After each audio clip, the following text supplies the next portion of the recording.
Kalau dulu mereka sekolah di kolong jembatan, selalu aku diprotes, dimarahin sama pemerintah, kenapa bikin taman belajar di kolong jembatan. Saya bilang, learning is not always schooling. Siapa yang bisa membunuh lebih banyak, dia lebih jago. Tuh dia dapat poin lah apa segala macam. Gamenya namanya apa ya? PUBG, That's Mobile Legend. Nah kayak gitu. Yang gitu-gitu ya. Kayak gitu-gitu. Itu ajaran apa coba yang di dalam itu? Paling gampang merusak atau menghancurkan satu bangsa kalau kita rusak aja anak-anak itu. Kita udah gak punya masa depan.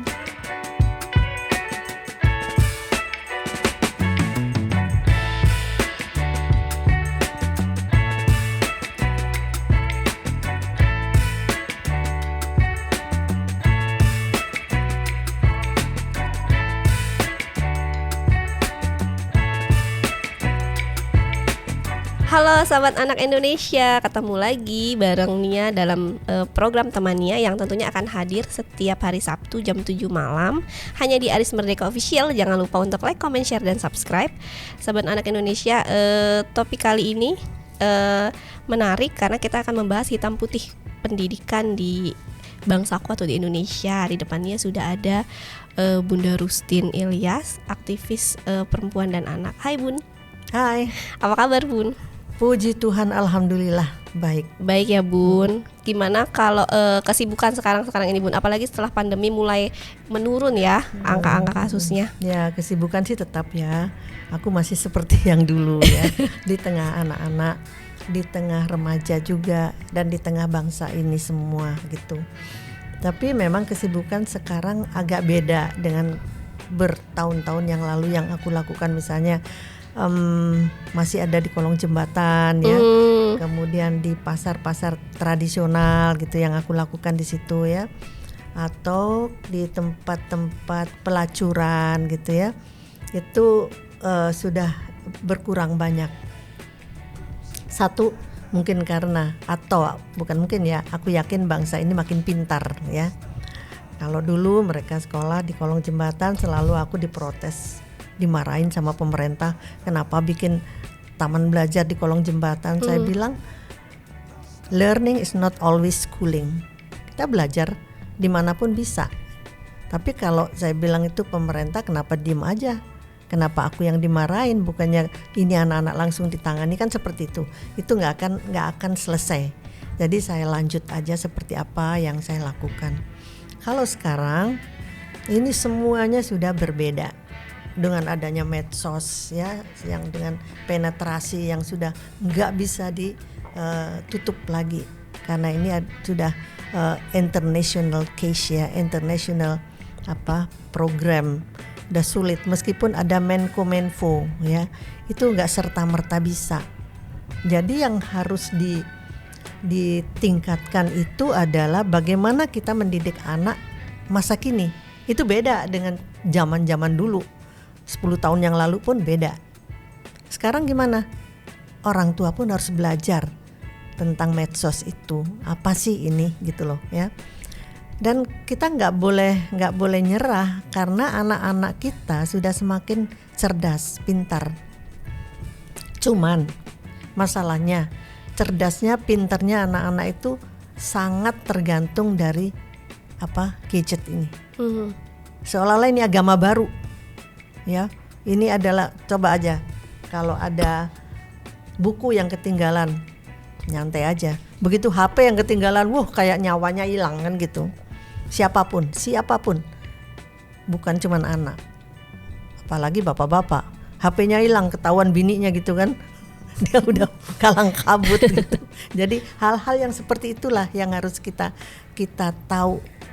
Ini untuk apa dan untuk apa. Sekarang ini yang aku sampaikan di sini karena barusan ini aku bicara tentang ratusan anak SMP yang hamil di luar nikah ya, dan mereka minta dispensasi untuk dinikahkan.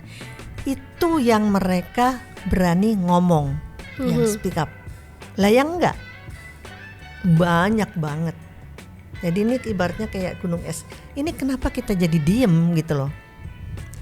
Adanya ustadz yang menghamili santriwatinya. Hello, kemana kita semuanya gitu loh, ya kan? Ini ustadz loh, dan muridnya santriwati itu udah berjilbab loh, yang konon bisa menutupi aurat dan segala macam, tetap aja terlentang dia di situ. Ini kita kemana? Kemana agama? Ada bruder yang di Depok yang juga memperkosa anak di situ muridnya. Sama, ini bukan masalah agama. Tapi kebetulan Indonesia itu agama yang terbanyak itu Muslim, ya Muslim lah yang kelihatan. Sebetulnya sama masalah-masalah kayak begitu. Kalau kita mau bicara tentang agama ya, aku ndak ke situ deh. Tapi sekarang yang kita jadi pemikiran kita itu kemana sih rasa kemanusiaan kita ini gitu. Itu kok kayaknya nggak muncul gitu. Rasa tepos seliro, rasa kasihan melihat orang yang menderita, atau itu kecelakaan di jalanan misalnya ya, sampai macet nih, ada kecelakaan, bukan untuk nolong, nonton ya, di videoin gitu ya Bun ya sekarang, ya kan, viral di mana-mana. Bahkan orang mukulin anak sampai babak belur sampai habis, viral. Itu kemana sih gitu loh kita. Nah sementara pendidikan budi pekerti di Indonesia ini nggak pernah aku dengar lagi. Mungkin sekarang nyampur ya dengan pendidikan yang lain, tapi nggak prioritas gitu loh. Padahal di pendidikan di negara yang taruhlah negara ateis ya, kayak cari banyak itu di Google, aku lupa namanya, Finlandia atau mana itu, mereka nggak berbicara agama di situ, tapi adabnya hebat. Lah sementara sekarang Belanda juga sudah berkurang yang namanya penjara, hanya sisa ini ada penjara kosong, dan mereka mengatakan bahwa udah mulai mereka itu, negara kita bukan negara agama, nggak ada yang bicara agama, tapi mereka bicara kemanusiaan. Sekarang mana yang penting bagi kita gitu loh. Sementara kita mengklaim sebagai negara Islam yang terbesar. Iya sih, memang gitu loh. Berpenduduk Islam, bukan negara Islam ya, berpenduduk Islam yang terbesar. Nah ayolah kita itu introspeksi diri. Pendidikan apa sih yang kita berikan ini kepada anak-anak kita ya terutama. Dan pendidikan bagi saya enggak cuma anak-anak. Pendidikan tuh ya pendidikan orang tua pun juga harus mendidik dirinya sendiri. Moral kamu udah bener gak sih? Kalau udah bener, koruptor tuh gak ada gitu loh. Dan di Indonesia sendiri pengaruh apa sih Bun yang membuat akhirnya pendidikan di Indonesia itu ya seperti sekarang, misalnya anak rame-rame menikah, meminta dispensasi pernikahan gitu, yang Bunda tahu? Ya satu karena itu tadi, terlalu cepatnya yang namanya teknologi. Nah berbanding antara deret ukur dan deret hitung ya dengan kultur kita. Kita tertatih-tatih kalau kita bicara budaya, kita bicara tentang budi pekerti, seolah-olah nggak ada apa-apanya dibanding kita bicara tentang teknologi. Sementara kita itu penikmat teknologi, gitu loh. Nah ini kan tanpa ada, kalau nggak ada aturannya, ini kan udah gila gitu loh. Jadi law enforcement kita tuh nggak jalan dalam hal yang ini ya. Nggak ada aturan jam ini masuk di sekolah harus begini tentang gadget itu longgar, masih ada yang boleh ada yang enggak, dan kebanyakan orang tua juga, dan orang tua bangga banget kalau anaknya sedini mungkin udah pegang gadget gitu. Sementara yang masuk ke dalam anak usia golden age ya, itu usia 3 sampai 5 tahun gitu, itu langsung masuk ke alam bawah sadarnya. Psikolog pasti tahu lah itu ya. Dan itu akan muncul nanti sekian tahun yang akan datang. Sekarang ada game, aku lupa nama gamenya, tapi game itu gini, siapa yang bisa membunuh lebih banyak dia lebih jago tuh, dia dapat poin lah apa segala macam. Gamenya namanya apa ya? PUBG, Dead Mobile X. Legend. Nah kayak gitu. Yang gitu-gitu ya. Kayak gitu-gitu.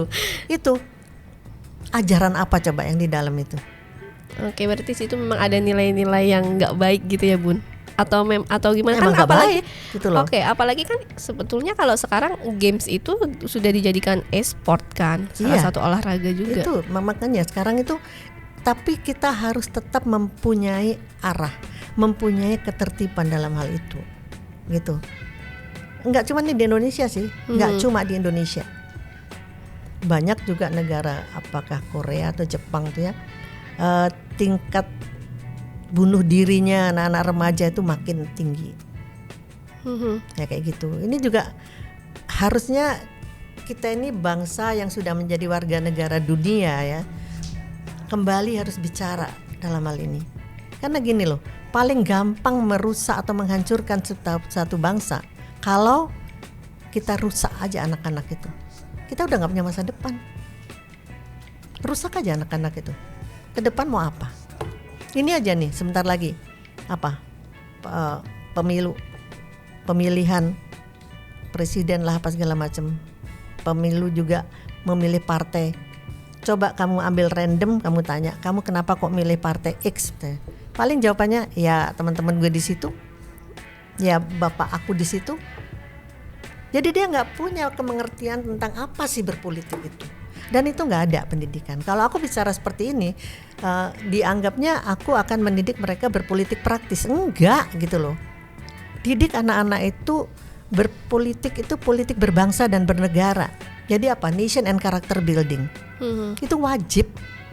Kritis gitu ya Bun. Jadi memilih ya memang sesuai apa yang jadi. Ya bukan seperti itu aja. Itu partai ya. Kalau udah kayak begitu itu namanya politik praktis. Tapi yang mendasari politik praktis itu harusnya kita tahu nation and character building, cinta tanah air. Jadi kita jangan merusak lingkungan, dan kemudian perikemanusiaan ya yang harus kita tingkatkan. Itu dulu deh gitu loh. Apa yang akan kamu bantu? Siapa yang akan kamu didik dan sebagainya. Ke situ gitu. Ini kadang-kadang juga saya nggak bisa menyalahkan anak-anak. Karena fooding yang mereka terima ya itu gitu loh. Nanti apalagi anak-anaknya yang misalnya di sekolah yang keren gitu ya. Kalau habis liburan, pasti pertanyaannya gurunya minta anaknya itu berdiri di depan kelas ditanya, "Kamu waktu liburan kemana?" kan gitu. Dia bilang ke Singapura, satunya bilang ke Thailand, satunya bilang, "Lah yang nggak punya duit untuk ke situ," dia bengong diem. Itu kan ada satu pertanyaan yang salah dari guru ini. Sistem yang nggak benar. Nah guru ini juga nggak ngomong begitu asal-asalan, itu sudah ada tuntunannya di dalam sistem sendiri kan. Cobalah pertanyaan itu dirubah. Di dalam liburan ini siapa yang kamu bantu? Kamu berbuat baik di mana? Kan jauh lebih ada maknanya dia mengajarkan ini sebagai manusia gitu. Oke, kata Bunda tadi sistem pendidikan di Indonesia kita ini yang memang belum baik gitu ya Bung. Nah apakah itu sudah sesuai nggak dengan karakter generasi kita yang sekarang? Enggak sesuai. Kita banyak bohongnya gitu loh. Kita banyak bohongnya. Merdeka belajar merdeka, maksudnya apa sih gitu loh. Emang udah pernah ngelihat secara empiris ya. Turunlah ke lapangan, random. Jangan milih ya. Jangan kayak rumah makan Padang disodorin nih Pak, yang dilihat ya ini aja. Jangan. Turunlah si menteri itu sendiri keluyuran gitu. Coba lihat di gang-gang di mana, ajak mereka ngomong. Tahu nggak apa sih Indonesia itu? Kamu suka di Indonesia? Kenapa? Nah hal gitu tuh nggak pernah ada gitu loh. Apa itu berkaitan sama ini Bun? Pendidikan itu berkaitan sama privilege? Privilege yang gimana? Yang maksudnya? artinya pendidikan yang berkualitas ya hanya bisa diakses dengan kalangan tertentu. Nah itu ya. Jadi apa yang terjadi? Anomali. Terjadi satu pengelompokan kapitalis kan gitu. Ini yang harus kita sadari ya, dan kita ndak boleh diem. Ini mau pemilihan, pemilu, mau ada pilpres lah. siapapun mau berpihak kepada siapa, ayo silakan mau milih siapa, Ganjar lah, Anies lah, Prabowo, bukan itu masalahnya. Tapi apa yang akan kamu sodorkan kepada kontestan ini? Ini loh yang belum selesai di bangsa ini. Tapi bukan berarti menjelekkan yang sebelumnya ya. Berikan yang belum dengan berbicara berbasis data. Kayak gitu. Oke. Itu kita itu jarang sekali untuk survei, jarang juga untuk evaluasi, hampir nggak ada. Udah selesai. Gampang banget gitu loh. Sangat sulit diajak berpikir jelimet bangsa kita ini. Sedangkan bangsa ini memang harus jelimet. Kita ada 17.000 pulau loh, ya kan? Iya. Dengan sekian suku bangsa, 79 atau berapa. Nah itu kan harus apa sih Bhinneka Tunggal Ika gitu. Dan di sekolah sudah nggak diajarkan kayak Ambiar dulu. dah. Kalau dulu kan zaman saya tuh ini Bun, PPKN ya, pendidikan kewarganegaraan. Sekarang sudah sudah mboten wonten, udah nggak ada gitu loh. Padahal itu penting sekali. Sehingga ajarkan anak itu bangga akan daerahnya. Tapi sekarang apa yang terjadi di semua tempat ini? Oh, daerah sini misalnya di daerah Condet atau di daerah Jakarta Utara ada tuh namanya, oh di daerah kumuh. Ya kumuh lah mereka.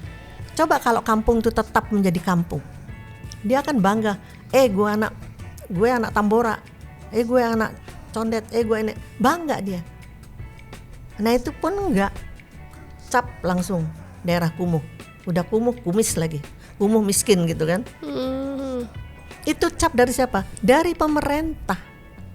Yang kasih nama itu siapa? Pemerintah kita. Kok tega gitu loh. Itu bukan sekarang loh. Dari zaman dulu udah kayak gitu. Dari zaman Pak Harto itu udah seperti itu. Dan gak berubah gitu. Itu kenapa tuh Bun? Karena udah turun-menurun kah? Ya bukan, karena apa ya, dianggapnya gak penting. Saya gak ngerti deh, apa gak, ya kan bukan presiden ya tentunya ya, menteri-menterinya, terus kemudian gubernurnya atau mungkin wali kotanya, itu kan harus turun semuanya.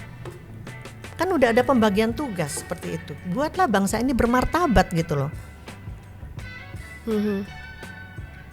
Aku nggak ngerti gimana caranya mereka itu menghargai daerah mereka sendiri.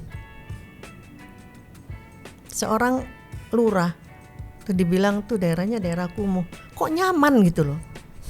Kenapa dia nggak bilang ini adalah kampung, dan dia minta lah ke DPR misalnya, saya kepengen ini dirubah, jangan nama kumuh lagi. Banyak hal. Let's see sekarang kan banyak manusia silver tuh ya, yang di pinggir-pinggir jalan tuh kan. Kalau aku jadi lurah setempat, itu silver yang ada di situ tuh tak kumpulin, tak ajak ngomong.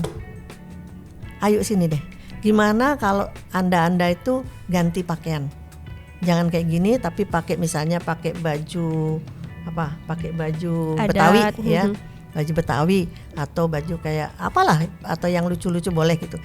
Dengan mereka membawa pesan-pesan yang ini untuk orang-orang yang mau lewat.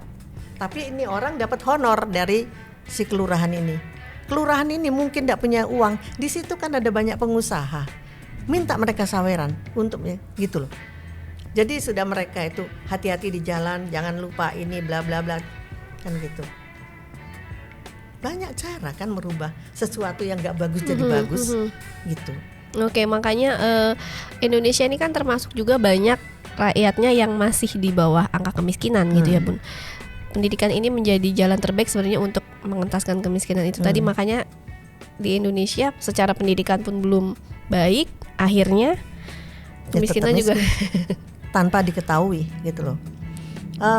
Kemiskinan itu sekarang udah beda lagi Mbak. Miskinnya di Jakarta itu pasti punya handphone. Pasti punya HP. Kalau di desa yang di daerah yang aku bilang agak terpencil atau gimana ya, itu belum seperti itu. Jadi harus ada pemetaan juga. Harus ada mapping untuk bangsa ini. Oh ya, di Papua aku harus mengajarkan ini. Di sini aku harus mengajarkan ini. Beda-beda nggak apa-apa gitu loh. Karena memang itulah negara kita. negara kita nggak mudah, nggak kayak Jepang, nggak cuma satu gitu semuanya ada di situ. Tapi di sini, ya kan? Itu harus kita pahami juga gitu. Tapi kalau kita sudah sepakat mendirikan negara ini dengan Bhinneka Tunggal Ika dan itu loh, ayo kita jalankan gitu. Bun, gimana respon Bunda dengan pandangan misalnya gini? Ada pandangan yang mengatakan pendidikan adalah nomor sekian. Kalau meja aja masih kosong gitu kan. Kita tahu bahwa masih banyak sebenarnya keluarga-keluarga miskin yang kesadaran akan pendidikannya itu rendah. Nah, karena mereka harus berjuang untuk hidupnya dulu gitu. Nah, nggak heran akhirnya banyak anak-anak yang terpaksa ya udah kerja aja daripada harus melanjutkan pendidikan. Pandangan Bunda terkait itu? Ya itu sudah terjadi lama ya. Waktu saya di kolong jembatan juga kayak begitu. Penghalang pertama bagi anak-anak yang bekerja itu, aku enggak pernah bilang mereka itu anak jalanan, tapi aku bilang mereka adalah pekerja anak sektor informal. Kalau yang sektor formal ada, mereka juga kerja di pabrik-pabrik. Tapi ini sektor informal. Mereka pekerja loh. Mereka kerja ya mencari uang untuk kehidupan. Dan bagi aku itu sekolah kehidupan. Nggak apa-apa, tapi tetap dia harus belajar. Makanya aku bikin sekolah-sekolah dalam tanda petik tempat belajar di pasar-pasar, di kolong-kolong jembatan. Karena bagi saya itu learning is not always schooling. Nah, mereka bisa belajar dengan kejar paket A, kejar paket B, C, dan mereka bisa lulus dan mereka bisa menjadi pencipta lapangan kerja, bukan mencari kerja. Itu yang penting. Dan itu sudah aku terapkan berpuluh tahun. Sekarang lah baru muncul dengan pendidikan kreatif lah, inilah. Ya dari dulu harusnya seperti itu gitu. Kalau misalnya dia enggak sekolah, ya oke, ini bukan sekolah, tapi dia ikut kejar paket A itu setara dengan SD. Aku kerjasamanya dengan Kak Kancam ya, kepala kecamatan atau what do you call that? Kepala dinas ya pendidikan yang ada di setempat. Nggak sulit kok mengikut ke mereka. Pertama memang mereka jual jasa, kuli panggul ya, atau pengupas bawang dan sebagainya. Tapi sesudah dia lulus dari kejar paket A ini, dia masuk ke kejar paket B setingkat SMP. Itu langsung aku tawarkan, kamu mau kursus apa? Karena dia masih belum punya skill, dia cuman penjual jasa. Nah, skillnya dari mana? Ya aku bilang kalau kamu mau jahit, kamu mau jadi tukang potong rambut, kamu mau jadi tukang kayu, kamu jadi mau di bengkel yang mana? 1, 2, 3, 4. Emangnya aku ke tempat mereka itu untuk berlatih? Enggak. Aku langsung aja ke warung-warung yang ada di situ. Kalau untuk makanan aku ke warung di situ. Mau nitip anak bisa nggak Bu? Ibu nanti ajarkan ini. Oh ya pasti senang. Karena itu bagi teman-temanku di situ juga beribadah, menolong orang, menyebarkan ilmu mereka. Sama juga bengkel ya aku titip ke bengkel. Yang tukang kayu aku titip ke tukang mebel. Kenapa? Jadi anak-anak itu belajar di situ langsung dia belajar how to manage the money. Dia akan melihat gimana sih mengejar customer. Gimana sih harus membersihkan piring yang sebelum untuk makan tamunya itu kayak apa? Gimana sih dia bersantun kepada tamunya? Itu semuanya langsung di situ. Learning by doing. Nah, kalau sudah mereka itu bisa, langsung aku biasanya dikasih tahu sama si ibu. Misalnya yang jahit nih. Ini Bu udah bisa 4 item yang aku minta. Oke, terima kasih ya Bu. Berapa? Dia nggak mau dibayar. Itu ibadah saya Bu. Nggak sulit kok bangsa ini. Bangsa ini bangsa yang sangat bergotong royong. Kalau kita bener ngomongnya dan nggak nipu ya. Setelah itu baru aku carikan teman-teman, tak lelang dalam tanda petik. Siapa yang bantu anak ini untuk memberikan mesin jahit dan kain atau apa untuk modal. Dan dia akan menjadi penjahit keliling. Gitu loh. Sama juga dengan yang di bengkel. Aku bilang ajari dia benerin mesin motor, nggak usah mobil, motor aja, sampai dia betul-betul bisa. Akhirnya setelah bisa, ya udah, aku lelang lagi untuk memberikan mereka itu kit, ya untuk benerin motor itu tadi. Jadilah mereka bengkel berjalan, karena banyak sekali yang namanya Gojek lah segala macam tuh butuh mereka ini. Sampai sekarang Bun. Sampai sekarang. Apa sih Bun yang saya jadi penasaran yang ngebuat Bunda tuh bisa terjun ke dunia pendidikan, terus terjun ke kolong-kolong, padahal dulu awalnya disalahin kan gitu sama pemerintah banyak gitu. tantangan. Tantangannya banyak banget pasti. Ya apa ya? Nanya susah banget sih. Gini ya. Aku tuh orang yang mungkin kontroversi ya pada saat itu ya, karena aku nggak suka lihat anak-anak itu kok nggak ngapa-ngapain gitu loh. Itu karena ada 4 ya untuk menangani permasalahan sosial: preventif, edukatif, rehabilitatif, dan kuratif. Aku pilih yang 2 ini, tapi itu nggak seksi juga karena belum ada darah, belum ada korban, there's no victim. Sampai teman-temanku biasanya dia akan senang kalau menangani ini di panti-panti, yang ini bukan anak yang nggak punya siapa-siapa, tapi ini anak yang nggak punya masa depan. Nah itu yang harus aku tangani gitu. Aku tertantang di situ.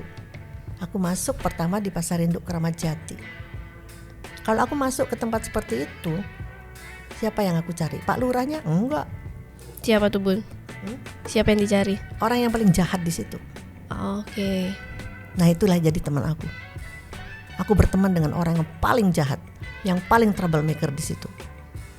Setelah kenal, aku bisa melakukan apapun. Itu. Karena sejelek-jelek orang di situ, kalau kita ajak ngomong, dia juga manusia kok.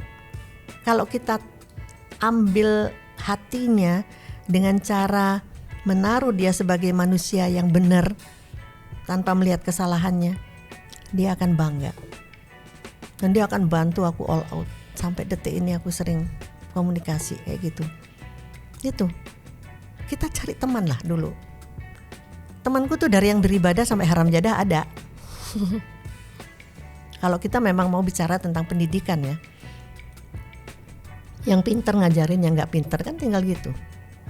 Yang nggak pinter, nah ini yang banyak duit, kalau misalnya nggak bisa turun ya bantu beliin mereka buku lah apa segala macam. Kita berteman lah gitu.